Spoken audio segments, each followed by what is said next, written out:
happy 2020.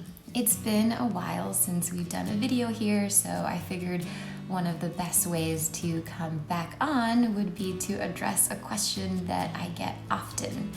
And that's, what is life like in a small mountain town? In our case, Bryson City, North Carolina. My husband and I work from home. Jaime has our office. I work at our living room, so our weekdays are structured quite similarly to anyone who works, only this is our office. After work, we do the normal things that other people do. Sometimes if it's a gym day and we're gonna we'll do that, or we'll go on a short hike and we'll take our pup with us so that she can get some outside time. When we moved to Bryson City, we bought our home, which we will share a lot of the progress because it's been quite a feat. But like any other new homeowner, there is a lot of work to be done. So we're calling someone, we're fixing something, we're painting something, we're researching something. This house is a living, breathing thing that we're constantly working with. So that's pretty much what our weekdays are like. Make dinner at home, hang out, talk to each other. Remarkably enough, we do not get sick of each other, even though we both work from home. Well, let me tell you a little bit more about Bryson City. So Bryson City is a town of 1,600. That was the last population count I saw on Google when we were moving here. I guess now it's 1,602. Very small. There is no mall. There are 2 breweries, a tap room. There are a couple nice restaurants. So we definitely don't have nothing here. We have the Smoky Mountain Railroad, which I can hear from my house. It's really nice. I can hear the steam engine taking off. So life is relatively quiet, though not as much as you'd expect. There is a really great population of transplants, as we call them, which are friends, have become our friends, and they're around our age. Jaime and I are in our early 30s. They're probably like in their mid-20s to 30s, all the way up to like the early 40s. So there's actually a really nice crew here of people that we hang out with who are absolutely amazing. And as far as things to do, so one of my favorite things, obviously, is to discover stuff around us. And I lived in Miami, Florida, which is a city that's very far away from things. We didn't have many places that we could feasibly take a day trip to.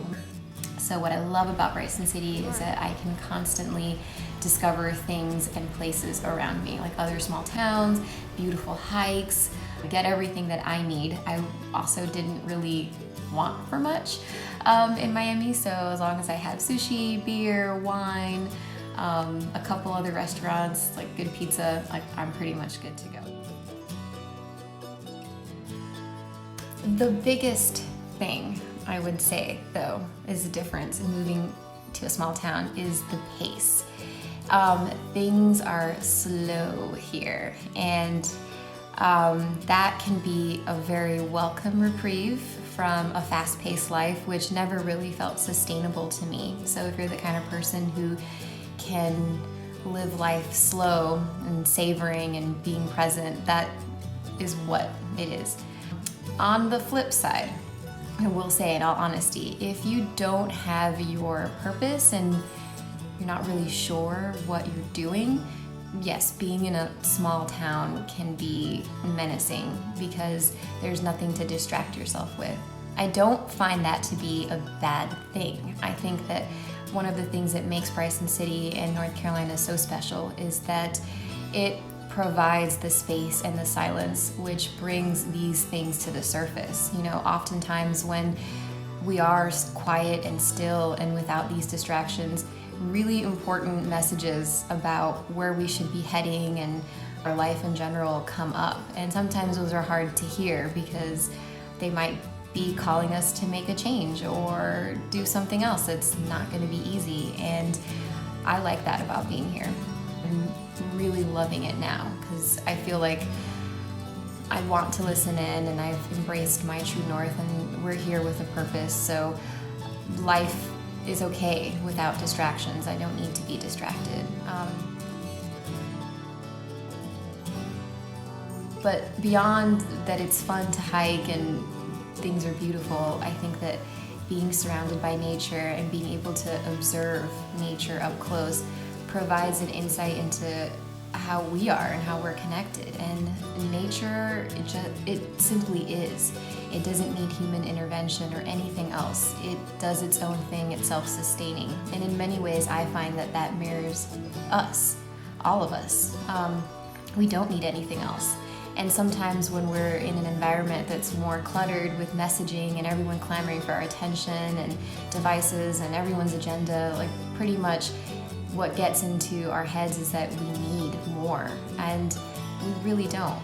We need ourselves, and we are like nature. We are self-sustaining. We have our own answers inside of us. So living in a place with that is really valuable to me, and I'm absolutely willing to give up the luxuries, which are still accessible to us, for that.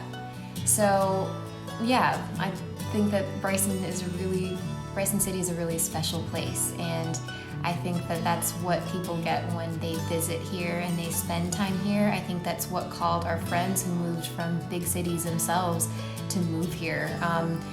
It's that peace that you get that you can carry with you. So that's our life. That's living in a small town. I hoped that this has provided a bit of insight if you're curious. We're absolutely loving it, and we're going to keep sharing more of that journey with you guys. It's not without adjustments, but hey, this is the era of online shopping and Amazon Prime. We don't suffer too much. So thank you for listening in, and I really hope your 2020 is off to an amazing start, and I look forward to talking to you soon.